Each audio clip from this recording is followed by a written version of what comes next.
ایک بھائی نے سوال پوچھا ہے کہ ہم نے اپنے محلے کی چھوٹی مسجد کو نیا تعمیر کرنے کے لیے چندہ اکٹھا کیا تھا، جبکہ اس کے دائیں بائیں اس کو بڑھانے کے لیے اور جگہ موجود نہیں ہے۔ اب محلے والوں کا مشورہ ہوا ہے کہ اسی محلے کی مسجد دوسری جگہ پر بڑی مسجد تیار کی جائے، تو آیا اس مسجد کے لیے جمع کیا گیا چندہ اس مسجد میں استعمال ہو سکتا ہے یا نہیں؟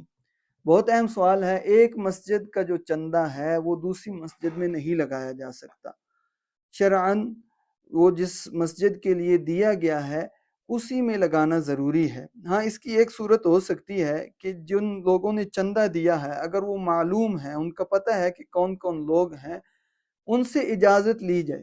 اگر وہ خوشی سے اجازت دے دیں کہ ہاں کوئی بات نہیں، ہم نے مسجد کے لیے دیا تھا، اگر یہاں ضرورت نہیں ہے یا محلے والوں کے مشورے سے دوسری جگہ اس سے زیادہ بہتر ہے، ہم وہاں مسجد تعمیر کرنا چاہتے ہیں، تو وہ خوشی سے اس کی اجازت دے دیں، تو اس صورت میں وہ رقم مسجد میں دوسری مسجد میں لگائی جا سکتی ہے۔ اگر لوگ معلوم نہیں ہیں جنہوں نے چندہ دیا ہے تو پھر اس کی صورت یہی ہے کہ اسی مسجد میں استعمال کیا جائے، اور اگر چندہ دینے والے معلوم ہیں ان کی اجازت سے دوسری جگہ اس کو استعمال کیا جا سکتا ہے۔